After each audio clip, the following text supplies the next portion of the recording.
ಒಂದೇ ನಿಂದು ಏನ್ ಮಾತಾಡ್ದೆ ನೀನೀಗ? ಏನ್ ಮಾತಾಡ್ದೆ? ನೀನ್ ಯಾಕೆ ಒಳಗ್ ಬರ್ತೀಯ ಅಂತ ಕೇಳಿದ್ರಿ. ನೀನ್ ಯಾವನ ಕೇಳೋದಿಕ್ಕೆ? ನೀನ್ ಹೆಚ್ಚಿಗೆ ಮಾತಾಡ್ಬೇಡ ಗುರು. ನಿನ್ ಸುಪೀರಿಯರ್ ಆಫೀಸರ್ ಮಾತಾಡ್ತವ್ರಲ್ವಾ? ನೀನ್ ಆರಾಮಾಗಿ ನಿಂತ ಅಲ್ಲಿ ಹೋಗ್ ಗುರು. ನೀನು ನಿನ್ ಸೂಪರ್ವೈಸರ್ ಮಾತಾಡ್ತಾರೆ. ನೀನ್ ಮೇಡಮ್ ಫುಡ್ ಕೋರ್ಟ್ ಓಪನ್ ಇಲ್ವಾ? ಏನಿದೆ? ಸರಿ ಇಸ್ಕೊಂಡ್ರಮ್ಮ ಬಿಟ್ಟು ಕಳಿಸಿ. ಇವ್ರದ್ದು ಪಾರ್ಕಿಂಗ್ದು ಅಮೌಂಟ್ ಪೇ ಮಾಡಲಿಲ್ಲ ನಾನು. ಸೊ ಇವಾಗ ಎಕ್ಸಿಟ್ ಆಗ್ತಾ ಇದ್ದೀನಿ.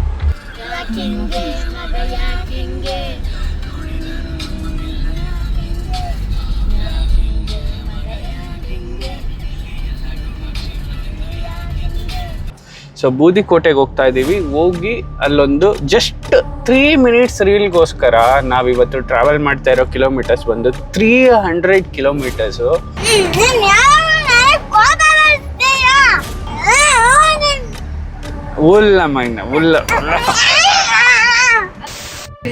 ಅವ್ರಿಗೆ ಕ್ಯೂರಿಯಾಸಿಟಿ. ಅವ್ರಿಗೆ ಇಲ್ಲ ಇನ್ನ ಪುಟಾಣಿ ಪಾಪುನಿ ಎತ್ಕೊಂಡ್ ಬರ್ತಾರೆ. ಕಿಡ್ಸೋನಲ್ಲಿ ಇರ್ತೀವಲ್ಲ, ನೋಡ್ತೀವಲ್ಲ, ಪುಟಾಣಿ ಪಾಪು. ಅದನ್ನ ನಮ್ಗೆ ನೋಡಕ್ಕೆ ಭಯ ಆಗ್ತದೆ. ಅಂತ ಪಾಪುಗಳೇ.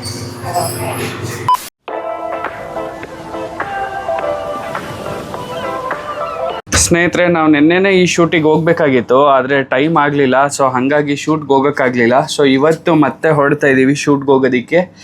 ಸಮ್ಟೈಮ್ಸ್ ಪ್ಲ್ಯಾನ್ಸ್ ಎಲ್ಲ ಚೇಂಜ್ ಆಗ್ತಾ ಇರುತ್ತೆ. ಯಾಕೆಂದರೆ ನಿನ್ನೆ 300 ಕಿಲೋಮೀಟರ್ ಡಿಸ್ಟೆನ್ಸ್ ಇದ್ದಿದ್ದರಿಂದ ಟ್ರಾವೆಲಿಂಗ್ ಟೈಮ್ ಬಂದ್ಬಿಟ್ಟು 3 to 4 hours ಇತ್ತು. ಸೊ ಹಾಗಾಗಿ ಟು ಆ್ಯಂಡ್ ಫ್ರೋ ಹೋಗಿ ಬರೋ ಅಷ್ಟರಲ್ಲಿ 6 hours ಆಗಿಬಿಡುತ್ತೆ ಅಂತ ಹೇಳ್ಬಿಟ್ಟು ನಾನು ಕ್ಯಾನ್ಸಲ್ ಮಾಡಿಕೊಂಡೆ. ಸೊ ಇವಾಗ ನೀವು ನೋಡ್ತಾ ಇರ್ಬೋದು, ನಾವು ಇವಾಗ ಹೊರಡ್ತಾ ಇದ್ದೀವಿ ಶೂಟ್ಗೆ. ಸೊ ಪಾಪುನು ಕರ್ಕೊಂಡು ಹೋಗ್ತಾ ಇದ್ದೀವಿ ಇವತ್ತು. ಬನ್ನಿ ಇವಾಗ ಶೂಟ್ಗೆ ಹೋಗೋಣ. ಸೊ ಇವತ್ತು ಕೂಡ ಅಷ್ಟೇ, ನೆನ್ನೆನೂ ಹೋಟ್ಲಲ್ಲಿ ಬಂದು ಊಟ ಮಾಡ್ಕೊಂಡು ಹೊರಟಿದ್ವಿ. ಸೊ ಇವತ್ತು ಅಷ್ಟೇ ಅದೇ ಹೋಟ್ಲಿಗೆ ಹೋಗಿ ಬ್ರೇಕ್ಫಾಸ್ಟ್ ಮಾಡಿಕೊಂಡು ಸೊ ಅಲ್ಲಿಂದ ಶೂಟಿಂಗ್ ಹೋಗ್ತೀವಿ ಇವತ್ತು.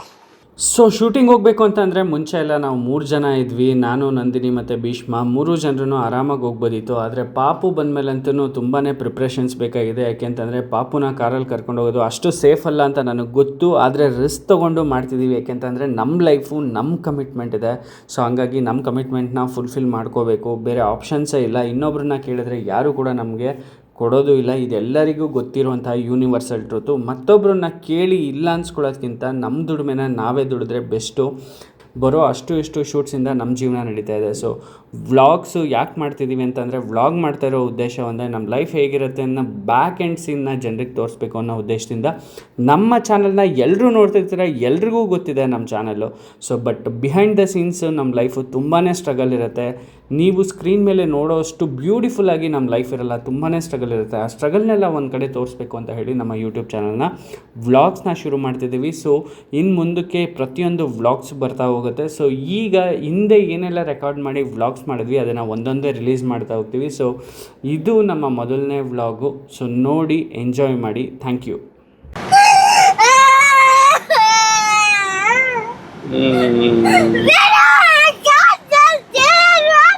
ಸರಿ, ಇಳ್ಸಣ್ಣ ಇಲ್ಲೇ ಆಟ ಆಡ್ಕೊಂಡಿರ್ಲಿ. ಇರ್ತೀಯಾ ಇಲ್ಲೇ? ಊಟ ಇಲ್ಲ, ತಿಂಡಿ ಇಲ್ಲ. ಆಯ್ತು. ಕೀ ಎಲ್ಲ ತಗೊಂಡ್ಬಂದಿದ್ದೀವಿ, ಎಲ್ಲೂ ಇಟ್ಟಿಲ್ಲ.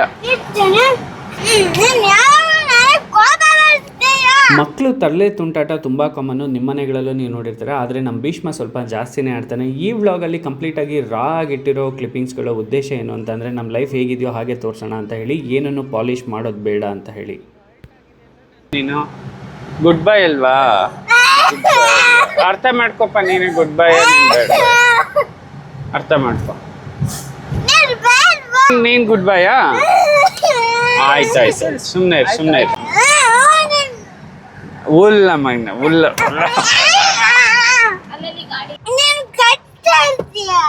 ಕಚ್ತೀನಿ ನಾನು? ಯಾವಾಗ ಕಚ್ಚಿದ್ದೀನಿ ಭೀಷ್ಮ ನಿಂಗೆ? ಓಲ್ಲ ಮಗನ ಓಲ್ಲ.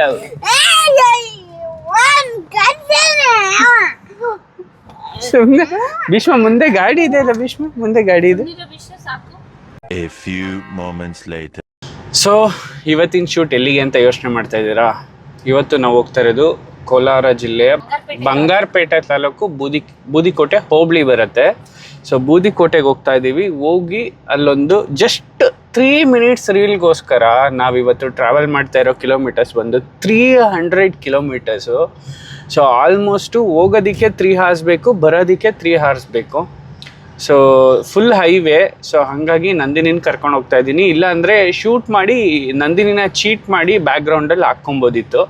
ಸೊ ಆ ಚೀಟ್ ಮಾಡೋದೆಲ್ಲ ಬೇಡ ಅಂತ ಅಂದ್ಕೊಂಬಿಟ್ಟು ಡೈರೆಕ್ಟಾಗೆ ಶೂಟ್ ಮಾಡೋಣ. ಅಟ್ಲೀಸ್ಟ್ 1-2 ಶಾರ್ಟ್ಸಲ್ಲಾದರೂ ನಂದಿನಿ ಇರಲಿ ಫುಲ್ ಇನ್ಫಾರ್ಮೇಷನ್ ವೀಡಿಯೋದಲ್ಲಿ ಅಂತ ಹೇಳಿ. ಸೊ ಶೂಟಿಂಗ್ ಮಾಡಬೇಕಾದ್ರೆ ನಮಗೆ ವೆದರು ಕೂಡ ನಮಗೆ ಸಪೋರ್ಟ್ ಮಾಡಬೇಕು. ಸೊ ನಾನು ಬೆಸ್ಟ್ ಸಜೆಷನ್ ಮಾಡ್ತೀನಿ. ಯಾಕೆಂತಂದರೆ ನೀವೇನಾದರೂ ಡ್ರೋನ್ ಶೂಟ್ಸ್ನ ತೆಗಿಬೇಕು ಅಂತ ಅಂದರೆ ನಿಯರ್ಲಿ ಮಧ್ಯಾಹ್ನ 1 to 2 PM ಒಳಗಡೆ ಶೂಟ್ ಮಾಡಿ. ಒಳ್ಳೆ ಕ್ಲಾರಿಟಿ ಮತ್ತು ಒಳ್ಳೆ ಕ್ವಾಲಿಟಿ ಬರುತ್ತೆ ನಿಮಗೆ. ಯಾಕೆಂತಂದರೆ ಸೂರ್ಯ ತಲೆ ಮೇಲೆ ಇರ್ತಾನೆ. ಆವಾಗ ನೀವು ಏನಾದರೂ ಒಂದು ಸ್ವಲ್ಪ ಟಾಕಿ ಪೋರ್ಷನ್ ಶೂಟ್ ಮಾಡಬೇಕು ಅಥವಾ ಕ್ರಿಯೇಟಿವ್ ಆಗಿ ಏನಾದರೂ ಶೂಟ್ ಮಾಡಬೇಕು ಅಂತ ಯೋಚನೆ ಮಾಡ್ತಿದ್ರೆ so early morning from 7 to 9 ಒಳಗಡೆ ಶೂಟ್ ಮಾಡಿ. ಸೊ ಅಥವಾ ಈವ್ನಿಂಗ್ ಲೈಕ್ 4 to 6 ಒಳಗಡೆ ಶೂಟ್ ಮಾಡಿ. ಯಾಕೆಂತಂದರೆ ಆ ಟೈಮಿಂಗ್ಸಲ್ಲಿ ಶೂಟ್ ಮಾಡಿದಾಗ ನಿಮಗೆ ಫೇಸಿಗೆ ಒಳ್ಳೆ ಬೆಳಕು ಬೀಳ್ತಾ ಇರುತ್ತೆ. ಅದೇ ಮಧ್ಯಾಹ್ನದ ಶೂಟ್ ಮಾಡಿದ್ರೆ ನಿಮಗೆ ತಲೆ ಮೇಲೆ ಬೆಳಕು ಬೀಳೋದ್ರಿಂದ ಫೇಸ್ ಎಲ್ಲ ಬ್ಲ್ಯಾಕ್ ಆಗಿಬಿಡುತ್ತೆ. ಸೊ ಹಾಗಾಗಿ ಇವತ್ತು ನಾನು ಅದೇ ಎಕ್ಸ್ಪೆರಿಮೆಂಟ್ನ ಮಾಡ್ತಾ ಇರೋದು. ಈ ವಿಡಿಯೋದ ಕೊನೆಯಲ್ಲಿ ಈ ವ್ಲಾಗ್ ಎಲ್ಲ ಎಡಿಟ್ ಆದಮೇಲೆ ಕಂಪ್ಲೀಟಾಗಿ ವಿಡಿಯೋ ಶೂಟು ಔಟ್ಪುಟ್ ಹೇಗೆ ಬಂತು ಅನ್ನೋದನ್ನು ಕೂಡ ಕೊನೆಯಲ್ಲಿ ಆ್ಯಡ್ ಮಾಡಿರ್ತೀನಿ, ಒಂದ್ಸಲ ನೋಡಿ. ಈಗ ಬೆಳಗ್ಗೆ ತಿಂಡಿ ಮಾಡ್ಕೊಂಡು ಬಿಡ್ತಾ ಇದ್ದೀವಿ. ಸೊ ನಾವು ರೀಚ್ ಆಗೋದ್ರೊಳಗಡೆ ಮತ್ತೆ ಇನ್ನೊಂದು ಊಟ ಮಾಡಬೇಕಾಗತ್ತೆ. ಅಷ್ಟೊತ್ತಿಗೆ 3 to 4 hours ಆಗಿಬಿಟ್ಟಿರುತ್ತೆ. ಸೊ ಮಗು ಇರೋದ್ರಿಂದ ಇದ್ದಿದ್ದು ಸ್ಲೋ ಆಗೇ ಹೋಗಬೇಕು. ಸೊ 1 day ಜರ್ನಿ ಇವತ್ತು, 1 day with Nandini and Akarsh. So ನಮಗೆ ಇಷ್ಟ ಆಗಲಿಲ್ಲ ಇವತ್ತು ಶ್ರೀಶೈಲಮಲ್ಲಿ ಊಟ ಮಾಡೋಕ್ಕೆ. ಯಾಕೆಂದರೆ ನಮ್ಮ ಭೀಷ್ಮಂಗೆ ಸ್ಪೆಷಲ್ ಬೇಕು ಅಂತ ಅಲ್ಲ ಭೀಷ್ಮ, ಸ್ಪೆಷಲ್ ಫುಡ್. ಸೊ ಹಾಗಾಗಿ ನಾವಿವತ್ತು RR ನಗರ ಮಾಲ್ಗೆ ಹೋಗ್ತಾ ಇದ್ದೀವಿ ವಿತ್ ನಮ್ಮ ಬೇಬಿ. ಅಲ್ಲ ಭೀಷ್ಮ? ಬೇಬಿ ಬರುತ್ತೆ, ಮಮ್ಮಿ ಕರ್ಕೊಂಬರ್ತಾ ಇದ್ದಾರೆ. ಅಲ್ಲಿ ನೋಡಿ, ಅಲ್ಲಿ ಇದೆಯಲ್ಲ ಕಾರೆಲ್ಲ ಫುಲ್ಲು. ಬಾ. ಮನೇನ 9 ಗಂಟೆಗೆ ಬಿಟ್ವಿ. ಸೊ ಬ್ರೇಕ್ಫಾಸ್ಟ್ ಮಾಡೋಣ ಅಂತೇಳಿ ಎಲ್ಲ ಹೋಟ್ಲುಗಳ ಹತ್ರ ನಿಲ್ಸಿದ್ರೆ ಭೀಷ್ಮ ಒಪ್ಪಲಿಲ್ಲ. ನಂಗೆ ಸ್ಪೆಷಲ್ ಊಟ ಬೇಕು ಅಂತ ಅಂದ, ಸ್ಪೆಷಲ್ ಬ್ರೇಕ್ಫಾಸ್ಟು. ಸೊ ಹಂಗಾಗಿ ಸ್ಪೆಷಲ್ ಬ್ರೇಕ್ಫಾಸ್ಟ್ಗೋಸ್ಕರ ನಾವು ಮಾಲಿಗೆ ಬಂದ್ವಿ. ಆದರೆ ಮಾಲಿಗೆ ಬಂದಿದ ಮೇಲೆ ಅಲ್ಲಿದ್ದಂಥ ಒಬ್ಬರು ಎಂಪ್ಲಾಯ್ ನೋಡಿ ಏನು ಹೇಳಿದ್ರೆ ಗೊತ್ತಾ? ನೀವೇ ಕೇಳಿಸ್ಕೊಡಿ. ಅವ್ರಿಗೆ ಕ್ಯೂರಿಯಾಸಿಟಿ. ಅವ್ರಿಗೆ ಇಷ್ಟು ಬೇಗ ಯಾರು ಕರ್ಕೊಂಡ್ಬರಲ್ವಲ್ಲ? ಇಲ್ಲ, ಇನ್ನ ಪುಟಾಣಿ ಪಾಪುನಿ ಎತ್ಕೊಂಡ್ ಬರ್ತಾರೆ. ಕಿಡ್ಸಾನಲ್ಲಿ ಇರ್ತೀವಲ್ಲ, ನೋಡ್ತೀವಲ್ಲ, ಪುಟಾಣಿ ಪಾಪು. ಅದನ್ನ ನಮ್ಗೆ ನೋಡಕ್ಕೆ ಭಯ ಆಗ್ತದೆ. ಅರ್ಧ ಪಕ್ಕದಲ್ಲಿ ಆಗ್ತಾ ಇರುತ್ತಂತಲೇ ಬೇಬಿ. ನಾನು ಹೆಂಗಾಗ್ಬಿಟ್ಟಿದ್ದೀನಿ, ಇನ್ನು ರೆಡಿ ಆಗ್ಬೇಕು. ಅಕ್ಕ ಆಮೇಲೆ ಕರ್ಕೊ ಬಂದಿದ್ರೆ ನಾನು ಶಾಪಿಂಗ್ ಆದ್ರೂ ಮಾಡ್ಬೋದಿತ್ತಲ್ಲ. ಇವತ್ತು ಶಾಪಿಂಗ್ ಇಲ್ಲ, ಬರೀ ಫುಡ್ ತಿನ್ಕೊಂಡು ಹೋಗೋಣ ಬಾ. A few moments later. ಸ್ನೇಹಿತರೆ, ಏನೂ ಸಿಗ್ಲಿಲ್ಲ. ಸೊ ಹಾಗಾಗಿ ಮತ್ತೆ ಇವಾಗ ವಾಪಸ್ ಹೋಗ್ತಾ ಇದ್ದೀವಿ ಬೇರೆ ಕಡೆ ಎಲ್ಲಾದರೂ ಬ್ರೇಕ್ಫಾಸ್ಟ್ ಮಾಡೋದಕ್ಕೆ. ಫುಡ್ ಕೋರ್ಟ್ ಓಪನ್ ಇರುತ್ತೆ ಅಂತ ಬಂದಿದ್ದೆ. ಸೊ ಫುಡ್ ಕೋರ್ಟ್ ಓಪನ್ ಇಲ್ವಂತೆ. ಸೊ ಎಲ್ಲ ಫುಡ್ ಕೋರ್ಟ್ಗಳು ಓಪನ್ ಆಗೋದು 12 ಗಂಟೆ ಮೇಲೆ. ಸೂಪರ್ ಆಗಿದೆ. ಆಗಲ್ಲ ಅನ್ಕೊಂಡೆ. ಸುಮ್ಮನೆ ಬಂದು ವೇಸ್ಟ್ ಆಯ್ತು. ಇಲ್ಲ 3 hours ಹೋಗ್ಬೇಕಲ್ಲ ಇವಾಗ. ಏನಾದ್ರೂ ಆಂಧ್ರದಲ್ಲಿ ತಿನ್ಕೊಂಡು ಹೋಗೋಣ ಅಂತ ಹೇಳಿ ಅದನ್ನೇ ಮಾಡ್ತಿದ್ದೆ. ಬಟ್ ನಿಂಗೆ ಹೊಟ್ಟೆ ಸಿಗುತ್ತೆ ಅಂತ ಅಂದ್ಬಿಟ್ಟು ನಾನು ಇದು ಮಾಡಿದೆ. ತಗೋಬಾ ಬೇಗ ತಗೋಬಾ. ಒಂದೇ ನಿಂದು ಏನ್ ಮಾತಾಡ್ದೆ ನೀನೀಗ? ಏನ್ ಮಾತಾಡ್ದೆ? ನೀನ್ ಯಾಕೆ ಒಳಗ್ ಬರ್ತೀಯ ಅಂತ ಕೇಳಿದ್? ನೀನ್ ಯಾವನ ಕೇಳೋದಿಕ್ಕೆ? ನೀನ್ ಯಾವನ್ ಕೇಳೋದಿಕ್ಕೆ? ನಾನ್ ಕೇಳಿದ್ ಒಂದೇ ಮಾತು. ನೀನ್ ಯಾವನ್ ಕೇಳೋದಿಕ್ಕೆ? ನಾನ್ ಬರ್ತೀನಿ ಹೋಗ್ತೀನಿ. ನೀನ್ ಸೆಕ್ಯೂರಿಟಿ ಬಂದ್ವಾ ಗಾಡಿ ಹೋದ್ವಾ ಅಷ್ಟೇ ನೋಡ್ಕೊಬೇಕು. ನೀನ್ ಹೆಚ್ಚಿಗೆ ಮಾತಾಡ್ಬೇಡ ಗುರು. ನಿನ್ ಸುಪೀರಿಯರ್ ಆಫೀಸರ್ ಮಾತಾಡ್ತವ್ರಲ್ವಾ? ನೀನ್ ಆರಾಮಾಗಿ ನಿಂತ್ಕೊ. ನಿಂದ ಎಲ್ಲಿ ಪೋಸ್ಟಿಂಗು ಇವತ್ತು? ನಿನ್ ಡ್ಯೂಟಿಂಗ್ ಎಲ್ಲಿ? ಮಾಲ್ ಪೋಸ್ಟಿಂಗ್ ಅಲ್ಲಿ ಎಲ್ಲಿ ನಿನ್ ಡ್ಯೂಟಿ? ನೀನ್ ಅಲ್ಲಿ ಹೋಗ್ಗುರು. ನಿನ್ ಸೂಪರ್ವೈಸರ್ ಮಾತಾಡ್ತಾರೆ. ಸ್ನೇಹಿತರೆ, ಇಲ್ಲಿ ನೋಡಿ, ಈ ಮಾಲಲ್ಲಿ ಕಚ್ಚಡ ಮಾಲಲ್ಲಿ ನಾನು ಎಲ್ಲೂ ನೋಡಿಲ್ಲ. ಲಾಸ್ಟ್ ಟೈಮ್ ಬಂದಾಗ್ಲೂ ನಾನು ಕಟ್ಬಿಟ್ಟು ಹೋಗಿದ್ದೀನಿ 2-3 times ಹಿಂಗೆ 15-20 minutes ಅಲ್ಲಿ. ಆದ್ರೂ ಓಕೆ ಅಂತ ಸುಮ್ಮನೆ ಇದ್ದೆ. ಬಟ್ ಈ ಸಲ ಮಾತ್ರ ನಿಜ ಹೇಳ್ತೀನಿ, ಬರೀ 10 minutes ಅಷ್ಟೇ. 4 minutes ಜಾಸ್ತಿ ಆಗಿರೋದಕ್ಕೆ ಒಳಗಡೆ ಹೋಗ್ಬಿಟ್ಟು 30 rupees ಕಟ್ಟಿ ಅಂತ. ಇದು ಯಾವ ನ್ಯಾಯ ಗುರು? ಫುಡ್ ಕೋರ್ಟ್ ಇವ್ರದೇ ಓಪನ್ ಇಲ್ಲ. ಓಪನ್ ಇದ್ದಿದ್ರೆ ಯುಟಿಲೈಸ್ ಮಾಡ್ತಿದ್ದೆ, ಪೇ ಮಾಡ್ತಾ ಇದ್ದೆ. ಇಲ್ಲ ಸರ್ ಬನ್ನಿ ಹೋಗೋಣ ಸರ್. ನಾನು ಫಸ್ಟ್ ರಿಕ್ವೆಸ್ಟ್ ಮಾಡ್ತಾ ಇದ್ದೀನಿ, ನೀವು ಆರ್ಗ್ಯೂ ಮಾಡ್ತಾ ಇದ್ದೀರಾ. ಬನ್ನಿ ಹೋಗೋಣ ಸರ್, ಬನ್ನಿ ಹೋಗೋಣ ಈಗ. ಸರ್ ಬನ್ನಿ ಹೋಗೋಣ. ಬನ್ನಿ ಸರ್ ಹೋಗೋಣ. ನಿಮ್ ಫುಡ್ ಕೋರ್ಟ್ಗೆ ಹೋಗೋಣ. ಫುಡ್ ಕೋರ್ಟ್ ಓಪನ್ ಇದ್ರೆ ಕಟ್ತೀನಿ ನಾನೀಗ. ಎಲ್ಲ 12 o'clockಗೆ ಓಪನ್ ಅಂತ ಪ್ರತಿ ಅಂಗಡಿಯವ್ರು ಹೇಳಿದ್ದಾರೆ. 12 o'clockಗೆ open. Madam food court open ಇಲ್ವಾ? ಏನಿದೆ ಏನ್ ಓಪನ್ ಇದೆ ಸರ್ ನೀವು ಬರ್ತಾ ಏನ್ ಓಪನ್ ಇದೆ ಸರ್ ಓಪನ್ ಇರುತ್ತೆ ಅಂತ ಸರ್ ಕೇಳ್ತೀರಾ ಸರ್? ಸರ್ ಇಡೀ ಫ್ಲೋರು ನಾನು ಹೇಳ್ತಿರೋದು ಒಂದ್ ಅಂಗಡಿ ಅಲ್ಲ, ಯಾವ್ದೋ ನನಗ್ ಬೇಕಾಗಿರೋ ಅಂಗಡಿ ಓಪನ್ ಇಲ್ಲ ಅಂದ್ರೆ ನನ್ ಫಾಲ್ಟು, ಆಯ್ತಾ? ನನ್ ಚಾಯ್ಸಿಗೆ ತಕ್ಕನಾಗಿಲ್ಲ ಅನ್ಬೋದು. ನಮ್ದು 10 ಗಂಟೆಗೆಲ್ಲ ಓಪನ್ ಆಗುತ್ತೆ ಸರ್ ಇಲ್ಲ ಸರ್ 12 ಗಂಟೆಗೆ ಓಪನ್. ಕಾಫಿ ಇದೆ ಸರ್ ಅಷ್ಟೇ. ಕಾಫಿ ಬಿಟ್ರೆ ಬೇರೆ ಇನ್ನೇನು ಇಲ್ಲ ಅಲ್ಲಿ. ಎಲ್ಲ ಅಂಗಡಿ ಕೇಳ್ಕೊಂಬಂದಿದ್ದೀನಿ ಒಂದ್ ಕಡೆಯಿಂದ ಲೈನ್ ಅಲ್ಲಿ 15 ಅಂಗಡಿ ಏನಿದೆ, ಅದ್ರಲ್ಲಿ ಒಂದ್ 5-6 ಅಂಗಡಿ ಓಪನ್ ಇದೆ. 5-6 ಅಂಗಡಿಯಲ್ಲಿ ಎಲ್ಲ ಈಗ ತೊಳೆದು ಬಳಿತವ್ರೆ. ನಾನು ಹೋಗ್ಬಿಟ್ಟು ಏನ್ ತಿನ್ಲಿ ಅಲ್ಲಿ? It is not my fault ಅಲ್ವಾ ಸರ್? ಸರ್ ನೀವು ಬರ್ಬೇಕಾದ್ರೆ ದಯವಿಟ್ಟು ಫುಡ್ ಕೋರ್ಟ್ ಓಪನ್ ಇದೆಯಾ, ಶಾಪ್ ಓಪನ್ ಇದೆಯಾ ಅಂತ ಕೇಳ್ಬಿಡಿ ಸರ್. ಸರ್ ನಾವು ಕೇಳಿದ್ವಿ ಸರ್ ವಾಚ್ಮನ್ಗೆ ಕೇಳಿದ್ವಿ ಸರ್. ಇವ್ರಿಗೆಲ್ಲ ಸರ್, ಇವ್ರಿಗೆ ಯಾಕೆ ಕೇಳಲಿ ಸರ್? ನಾನು ವಾಚ್ಮ್ಯಾನಿಗೆ ಕೇಳಿದೆ, ಓಪನ್ ಇದೆ ಅಂದ್ರು. ಸರ್ ಬರೋರು ಪಾರ್ಕಿಂಗ್ ಎಷ್ಟು ಗಂಟೆಗೆ ಓಪನ್? 9 ಗಂಟೆಗೆ ಮೂವಿ ಓಪನ್ ಆಗುತ್ತೆ. ಅಲ್ಲಿಂದ ಬಿಟ್ಟು ಬಂದು ಕೇಳ್ಕೊಂಡು ಬರ್ತಾರಾ? ಸರ್ ಇದು ಈಸ್ಕೊಂಡ್ರಮ್ಮ ಬಿಟ್ಟು ಕಳಿಸಿ. ಇನ್ನೇನು ಮಾಡೋದು ಸರ್? ನೆಕ್ಸ್ಟ್ ಟೈಮ್ ಬಂದಾಗ ದಯವಿಟ್ಟು ನೀವು ಕೇಳ್ಕೊಂಬನ್ನಿ. ಇಲ್ಲ ಸರ್, ನೆಕ್ಸ್ಟ್ ಟೈಮ್ ಬರೋದೇ ಇಲ್ಲ ಬಿಡಿ ಸರ್. ನೆಕ್ಸ್ಟ್ ಟೈಮ್ ಬರೋದೇ ಇಲ್ಲ. ಅಲ್ಲ, ನಿಮ್ಮವ್ರು ಹೇಳಿದ್ರಲ್ಲ ಬರಬೇಡಿ ಅಂತ. ನೆಕ್ಸ್ಟ್ ಟೈಮ್ ಬರೋದೇ ಇಲ್ಲ ಬಿಡಿ ಸರ್.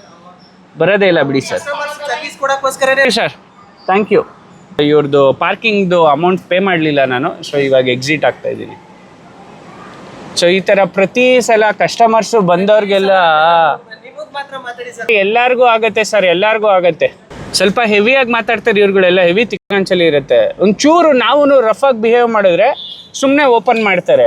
ಇಲ್ಲ ಅಂತಂದರೆ ಸುಮ್ಮನೆ ಬಂದವ್ರಿಗೆ ಹೋದವ್ರಿಗೆಲ್ಲ 50 ರೂಪಾಯಿ 60 ರೂಪಾಯಿ ಅಂತ ಅಂದರೆ ಪುಕ್ಷಟೆ ಇವ್ರಿಗೆ ಪೇ ಮಾಡ್ದಂಗೆ ನಾವು. ಸ್ನೇಹಿತರೆ, ನೀವು ಇದನ್ನೇ ಫಾಲೋ ಮಾಡಿ.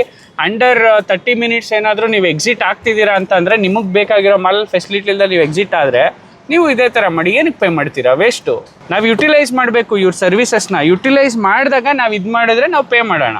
ಸೊ ಮಾಲ್ ಅವ್ರ ಹತ್ರ ಜಗಳ ಆಡ್ಕೊಂಡು ಎಲ್ಲಾದರೂ ಒಂದು ಕಡೆ ಬ್ರೇಕ್ಫಾಸ್ಟ್ನ ಮಾಡಲೇಬೇಕಲ್ಲಪ್ಪ ಅಂತ ಹೋಗ್ತಿದ್ದೆ. ಆದರೆ ಬ್ರೇಕ್ಫಾಸ್ಟ್ ಟೈಮ್ ಮುಗ್ದೋಗ್ಬಿಟ್ಟಿತ್ತು, ಊಟದ ಟೈಮೇ ಆಗೋಗ್ಬಿಟ್ಟಿತ್ತು. ನಾವು ಅವತ್ತಿನ ದಿನ ಬ್ರೇಕ್ಫಾಸ್ಟ್ ಮಾಡಲಿಲ್ಲ, ಆದರೆ ಊಟ ಮಾಡಿದ್ದು 12 ಗಂಟೆಗೆ.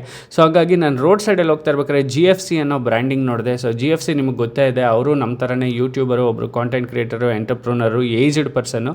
ಸೊ ಅವರೆಲ್ಲ ವಿಡಿಯೋ ನೋಡಿದ್ರಿಂದ ಒಂದು ಸಲ ಹೋಗಿ ಟೇಸ್ಟ್ ಮಾಡೋಣ ಅಂತ ಅನ್ನಿಸ್ತು. ಹೋಗಿ ನೋಡಿದೆ. ಇಡೀ GFC ಕಿಚನ್ ಅಂತೂ ತುಂಬಾ ಕ್ಲೀನ್ ಇತ್ತು. ನಾನು ಹೋಗಿ ಟೈಮಿಗೆ ಕ್ಲೀನ್ ಇತ್ತು ಅಥವಾ ಯಾವಾಗಲೂ ಇದೇ ಥರ ಮೇಂಟೈನ್ ಮಾಡ್ತಾರೋ ಗೊತ್ತಿಲ್ಲ. ಈ ವಿಡಿಯೋದಲ್ಲಿ ನಾನು GFCನ ಪ್ರಮೋಷನ್ ಮಾಡ್ತಿಲ್ಲ, ಬದಲಿಗೆ ನಾನು ಏನು ರಿಯಾಲಿಟಿ ನೋಡಿದೆ ಅದನ್ನು ಹೇಳ್ತಾ ಇದ್ದೀನಿ. ತುಂಬಾ ಕ್ಲೀನ್ ಇತ್ತು, ಆಯಿಲು ಕ್ಲೀನ್ ಇತ್ತು, ಡೈಲಿ ಆಯಿಲ್ ಚೇಂಜ್ ಮಾಡ್ತಾರಂತೆ. ಆ್ಯಂಡ್ ಈ ಫುಡ್ಡು ನನಗೋಸ್ಕರ ಅಲ್ಲ, ನನ್ನ ವೈಫ್ಗೋಸ್ಕರ. ಯಾಕೆಂದರೆ ಅವಳಿಗೆ ಚಿಕನ್ ಅಂತ ಅಂದರೆ ತುಂಬ ಇಷ್ಟ. ಸೊ ಇನ್ನೊಂದು ವಿಡಿಯೋದಲ್ಲಿ ಕಂಪ್ಲೀಟಾಗಿ ಮಾತಾಡ್ತೀನಿ, ಏಕೆಂದರೆ ತುಂಬ ಜನ ಚಿಕನ್ ಎಲ್ಲ ನೋಡಿದವರು ಏನು ಸರ್ ನೀವು ವೆಜಿಟೇರಿಯನ್ ಅಂತೀರಾ, ನಾನ್ ವೆಜ್ ಅಂತೀರಾ ಅಂತ. ಆದರೆ ನಾನು ನನ್ನ ವೈಫಿಗೆ ಯಾವುದೇ ರೀತಿ ರೆಸ್ಟ್ರಿಕ್ಷನ್ಸ್ ಇದುವರೆಗೂ ಮಾಡಿಲ್ಲ. ಯಾಕೆ ಅಂತಂದರೆ ಅವಳಿಗೇನು ಇಷ್ಟ ಬರುತ್ತೋ ಅದು ಮಾಡೋಕ್ಕೆ ಬಿಟ್ಟಿದ್ದೀನಿ. ಸೊ ಆ ಥರ ಒಂದು ವ್ಯಕ್ತಿತ್ವ ನಂದು. ಸೊ ಹಾಗಾಗಿ ಅವಳಿಗೆ ಇಷ್ಟ ಅಂತ ಹೇಳ್ಬಿಟ್ಟು ಇಲ್ಲಿ ತೊಗೊಂಡೆ. ನನಗೆ ಇಷ್ಟ ಆಗಿದ್ದನ್ನು ನಾನು ವೆಜ್ ಹೋಟ್ಲಿಗೆ ಹೋಗ್ತಿದ್ದೆ. ಅದನ್ನು ಕೂಡ ಈ ವಿಡಿಯೋದ ವ್ಲಾಗಲ್ಲಿ ಮುಂದೆ ಬರುತ್ತೆ ನೋಡಿ. ಫೈನಲಿ ನಾವು KGF ತಲುಪಾಯಿತು. ಬೂದಿಕೋಟೆ ತಲುಪಾಯಿತು. 3 ಅವರ್ಸು ಈ ಬಿಸಿಲಲ್ಲಿ ಸುಸ್ತಾಗೋಯ್ತು ನನಗೆ ಅಂತ. ನಿಜವಾಗ್ಲೂ ನನಗೆ ಎಷ್ಟು ಸುಸ್ತಾಯಿತು, ನಮ್ಮ ಪಾಪು ಇನ್ನೆಷ್ಟು ಸುಸ್ತಾಯಿತು ಅಂತ ಗೊತ್ತಿಲ್ಲ.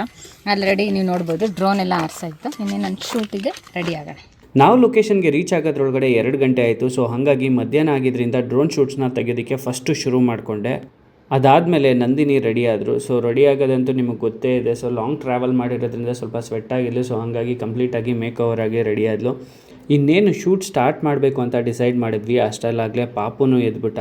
ಸೊ ಗೊತ್ತಲ್ಲ ನಿಮಗೆ, ಪಾಪುನ ಹ್ಯಾಂಡ್ಲ್ ಮಾಡೋದು ತುಂಬ ಕಷ್ಟ. ಆದರೂ ನಮ್ಮ ಕೈಲಾದಷ್ಟು ಪ್ರಯತ್ನ ಪಡ್ತಾಯಿದ್ದೀವಿ. ಅವನನ್ನು ಆರಾಮಾಗಿ ಸೇಫ್ ಆ್ಯಂಡ್ ಸೆಕ್ಯೂರಾಗಿ ಮತ್ತು ಅವನ್ನ ಜಾಸ್ತಿ ಅಳಿಸ್ದಲೆ ಎಲ್ಲದನ್ನೂ ಕೂಡ ಟ್ರೈ ಮಾಡ್ತಾಯಿದ್ದೀವಿ. ಸೊ ನಂದಿನಿ ಕೂಡ ಅಷ್ಟೊತ್ತಿಗಾಗಲೇ ಪಾಪುಗೆ ಫೀಡ್ ಮಾಡ್ತೀನಿ ಅಂತನೂ. ಸರಿ ಆಯಿತು, ಪಾಪುಗೆ ಫೀಡ್ ಮಾಡಿದಾದಮೇಲೆ ಶೂಟ್ ಮಾಡೋಣ ಅಂತ ಹೇಳಿ ಡಿಸೈಡ್ ಮಾಡಿ ಪಾಪುಗೆ ಫೀಡ್ ಮಾಡಿದ್ಲು. ಅದಾದಮೇಲೆ ನಮ್ಮ ಶೂಟ್ ಸ್ಟಾರ್ಟ್ ಆಯಿತು. ಸೊ ಲೇಔಟ್ ಶೂಟು ಅಂತ ಅಂದರೆ ಕಂಪ್ಲೀಟಾಗಿ ಡಿಟೇಲಿಂಗ್ ಬೇಕಾಗುತ್ತೆ, ಡೈಮೆನ್ಷನ್ಸ್ ಬೇಕಾಗುತ್ತೆ, ಸೈಟ್ ನಂಬರ್ಸ್ ಬೇಕಾಗುತ್ತೆ, ಆಮೇಲೆ ಸೈಟ್ನ ಹೇಗೆ ಡೆವಲಪ್ ಮಾಡಿದ್ದಾರೆ ಅನ್ನೋದು ಬೇಕಾಗುತ್ತೆ. ಅದ್ರ ಜೊತೆಗೆ ವಾಟರ್ ಕನೆಕ್ಷನ್ ಇದೆಯಾ, ಎಲೆಕ್ಟ್ರಿಸಿಟಿ ಇದೆಯಾ, ಅಥವಾ ಈ ಪ್ರಾಪರ್ಟಿ ಜೆನ್ಯೂನಾ, ಇವರೇನ ಓನರು, ಇದೆಲ್ಲ ವೆರಿಫಿಕೇಷನ್ ಮಾಡಿಕೊಂಡೆ ನಾವು ಶೂಟ್ಗೆ ಹೋಗಿರ್ತೀವಿ. ಸೊ ಹಾಗಾಗಿ ಕಂಪ್ಲೀಟಾಗಿ ಡಿಟೇಲಿಂಗಾಗಿ ಶೂಟ್ ಮಾಡಿದೆ. ಸೊ ಶೂಟ್ ಆದಮೇಲೆ ಡ್ರೋನ್ ಶೂಟು ಮಾಡಿಕೊಂಡೆ. ಅಷ್ಟೊತ್ತಿಗಾಗಲೇ ನಮ್ಮ ಭೀಷ್ಮನೂ ಎದ್ಬಿಟ್ಟ. ಭೀಷ್ಮನ್ನ ಸ್ವಲ್ಪ ಹೊತ್ತು ಮಲಗಿಸಿದ್ವಿ. ಸೊ ಬಟ್ ಶೂಟ್ ಮುಗಿಯೋದ್ರೊಳಗಡೆ ಅವನು ಪಟ್ಟಂತ ಎದ್ಬಿಟ್ಟ. ಯಾಕೆಂದರೆ ಅಷ್ಟು ಹಾಟ್ ವೆದರ್ ಇತ್ತು. ಈ ಕ್ಲೈಮೇಟು ಆಲ್ಮೋಸ್ಟ್ 38 to 40 ಡಿಗ್ರಿ ಇದ್ದಿದ್ದರಿಂದ ಟೆಂಪ್ರೇಚರು ಕಾರಣ AC ಆನ್ ಮಾಡೇ ಬಿಟ್ಟಿದೆ. ಬಟ್ ಆದ್ರೂ ಕೂಡ ಗೊತ್ತಿಲ್ಲ, ಎದ್ಬಿಟ್ರು ಇಬ್ರು. ಸೊ ಪಾಪು ಎದ್ದೋಳಷ್ಟರೊಳಗಡೆ ನಮ್ಮ ಶೂಟು ಕೂಡ ಕಂಪ್ಲೀಟ್ ಆಗಿತ್ತು. ಇನ್ನೂ ಸೈಡ್ ಸೋಲ್ಡ್ ಔಟ್ ಆಗಿದೆಯಾ? Oh my god. ನಾನು 2 ಕೈಯಲ್ಲೂ ತಳ್ಬೋದು ನೋಡು. Yes yes yes Bhishma, shoot ಎಲ್ಲ ಕಂಪ್ಲೀಟ್ ಆಯಿತು. ಇನ್ನೇನು ಪ್ಯಾಕಪ್ ಭೀಷ್ಮ. ನಂದು ಓ ಭೀಷ್ಮಂದು ಇದೆಯಲ್ಲ, ಭೀಷ್ಮಂದು ಪ್ರಾಕ್ಟೀಸ್ ಮಾಡಿಸ್ಬೇಕು. ಓಕೆ, ಅವಂದು ಇದೆ ಇವತ್ತು. Hi guys, welcome back to my YouTube channel. This is me Bhishma Akash YouTube channel. I'm going to explore a new property. It is in KGD Villa Township. KGD Villa Township. I'm going to tell you one property. ಏನು ಹೇಳಿದೆ?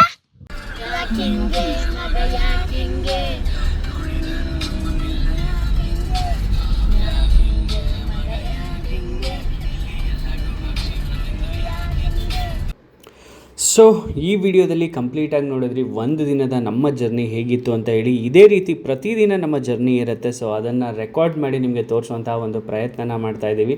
So ನಮ್ಮ ಒಂದು ಹೊಸ channel ನಮ್ಮ life ನಮ್ಮ blogs YouTube ಚಾನಲ್ನ subscribe ಮಾಡಿ and support ಮಾಡಿ ಅಂತ ಕೇಳ್ತಾ, ಸೊ ಇವತ್ತು ಶೂಟ್ ಕಂಪ್ಲೀಟ್ ಆಯಿತು. ಸೊ ನೀವು ನೋಡಿದ್ರಿ ಬೆಳಗ್ಗೆ 9 ಗಂಟೆಗೆ ಸ್ಟಾರ್ಟ್ ಆದ ನಮ್ಮ ಜರ್ನಿ, ಒಂದು ಶೂಟ್ನ ಕಂಪ್ಲೀಟ್ ಮಾಡಿ ವಾಪಸ್ ಬರೋದ್ರೊಳಗಡೆ ಆಲ್ಮೋಸ್ಟ್ ಸಂಜೆ 8 ಗಂಟೆಗೆ ಮನೆ ತಲುಪಿದ್ವಿ ನಾವು. ಸೊ 5 o'clockಗೆ ಅಲ್ಲಿಂದ ಬಿಟ್ವಿ. ಸೊ ಆಲ್ಮೋಸ್ಟು 300 kilometers ಜರ್ನಿ ಇನ್ 1 day. Thank you, love you guys. ಎಲ್ರಿಗೂ ಸಪೋರ್ಟ್ ಮಾಡಿ ಆ್ಯಂಡ್ ಶೇರ್ ಮಾಡಿ, ಸಬ್ಸ್ಕ್ರೈಬ್ ಮಾಡಿ. ಸ್ನೇಹಿತರೆ, ಕಳೆದ ಬಾರಿ ನಮ್ಮ ವಿಡಿಯೋನ ನೋಡಿ ಕೇವಲ 1 ಲಕ್ಷ ಡೌನ್ ಪೇಮೆಂಟ್ ಮಾಡಿ ಇಲ್ಲಿ ಸೈಟ್ ತಗೊಂಡಿದ್ರು. ಈಗ ಆ ಸೈಟ್ ವ್ಯಾಲ್ಯೂ ಏನಾಗಿದೆ ಅಂತ ಹೇಳಿ ಅವ್ರ ಬೈಲೇ ಕೇಳಿ. ಮೇಡಮ್, ನಾವು ನಿಮ್ ವಿಡಿಯೋ ನೋಡಿ ಒಂದು ಸೈಟ್ ತಗೊಂಡ್ವಿ. ಇಲ್ಲಿ ಸೈಟ್ಗೆ ಇನ್ವೆಸ್ಟ್ಮೆಂಟ್ ಮಾಡಿದ್ದು 4 ತಿಂಗಳ ಹಿಂದ್ಗಡೆ ಇದು 10 ಲಕ್ಷ ಇದ್ದಿದ್ದ ಸೈಟ್ 4 ತಿಂಗಳಲ್ಲೇ 1 ಲಕ್ಷ ಅಪ್ರಿಸಿಯೇಷನ್ ಆಗಿದೆ. ಇವಾಗ 11 ಲಕ್ಷ ಆಗಿದೆ. ಸ್ನೇಹಿತರೆ, ನಾವ್ ಹೇಳ್ತಿರೋ ಈ ಪ್ರಾಪರ್ಟಿ ಎಲ್ಲಿದೆ ಅಂತ ಯೋಚನೆ ಮಾಡ್ತಾ ಇದ್ದೀರಾ? ಅದಕ್ಕೂ ಮುಂಚೆ ಈ ವಿಡಿಯೋನ ಸೇವ್ ಮಾಡ್ಕೊಳ್ಳಿ, ನಿಮ್ಮ ಫ್ರೆಂಡ್ಸ್ ಅಂಡ್ ಫ್ಯಾಮಿಲಿಗೆ ಶೇರ್ ಮಾಡಿ. ಬನ್ನಿ, ಈ ಪ್ರಾಪರ್ಟಿ ಬಗ್ಗೆ ಕಂಪ್ಲೀಟ್ ಡೀಟೇಲ್ಸ್ ನಾನು ನಿಮಗೆ ಕೊಡ್ತೀನಿ. ಈ ಪ್ರಾಪರ್ಟಿ ಹೆಸರು KGED ವಿಲ್ಲಾ ಟೌನ್ಶಿಪ್.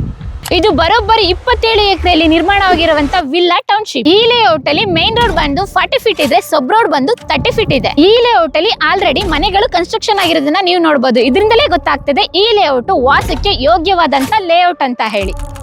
ಈ ಲೇಔಟ್ಗೆ ಆಲ್ರೆಡಿ ಪವರ್ ಸಪ್ಲೈ ಇದೆ, ನೀವು ನೋಡಬಹುದು. ಆಲ್ರೆಡಿ TCನೂ ಕೂಡ ಬಂದಾಗಿದೆ. ಈ ಪ್ರಾಜೆಕ್ಟ್ DTCP ಅಪ್ರೂವ್ಡ್ ಅಂಡ್ ಏಕತಾ ಸೈಟ್ ಕೂಡ ಹೌದು. ಈ ಲೇಔಟ್ ಗೇಟೆಡ್ ಕಮ್ಯುನಿಟಿ ಆಗಿದ್ದು sanitary, sewage water, 24/7 CCTV surveillance, over head tank ಎಲ್ಲ ಫೆಸಿಲಿಟೀಸ್ ಇದೆ. 30-40 ಬೇಕಾ, 40-50 ಬೇಕಾ, 40-60 ಬೇಕಾ, ಎಲ್ಲ ಡೈಮೆನ್ಷನ್ ಸೈಟ್ ಅವೈಲೇಬಲ್ ಇದೆ. ನಿಮ್ಮ ಹತ್ರ 1 ಲಕ್ಷ ಇದ್ರೆ ಸಾಕು, ಡೌನ್ ಪೇಮೆಂಟ್ ಮಾಡಿ ಈ ಲೇಔಟ್ ನಲ್ಲಿ 30-40 ಸೈಟ್ ನಿಮ್ದಾಗಿಸ್ಕೊಳ್ಬಹುದು. ಈ ಲೇಔಟ್ ನಲ್ಲಿ ಸೈಟ್ ತಗೊಳ್ಳೋದ್ರಿಂದ ಮೇನ್ ಅಡ್ವಾಂಟೇಜ್ ಏನಂತ ಹೇಳಿದ್ರೆ ಟಾರ್ ರೋಡ್ ಪಕ್ಕದಲ್ಲೇ ಇರುವಂತ ಕನೆಕ್ಟಿವಿಟಿ ಲೇಔಟ್ ಇದಾಗಿದೆ. ಇನ್ವೆಸ್ಟ್ಮೆಂಟ್ ಗೆ ಅಂತ ಇನ್ವೆಸ್ಟ್ ಮಾಡಿದ್ರೆ ಸೈಟ್ ವ್ಯಾಲ್ಯೂ 1 to ಡಬಲ್ ಆಗುತ್ತೆ. ನಿಮ್ಗೆ ಸೈಟ್ ಮಾರೋದಕ್ಕೆ ಇಷ್ಟ ಇಲ್ಲ ಅಂತ ಹೇಳಿದ್ರೆ ಮನೆ ಕಟ್ಟಿದ್ರೆ ಒಳ್ಳೆ ಬಾಡಿಗೆ ಕೂಡ ಬರುತ್ತೆ. ಈ ಲೇಔಟ್ ನಲ್ಲಿ sewage, water, park, CCTV surveillance, club house ಸೇರಿದಂತೆ ಎಲ್ಲ ಅಮ್ಯುನಿಟೀಸ್ ಇದೆ.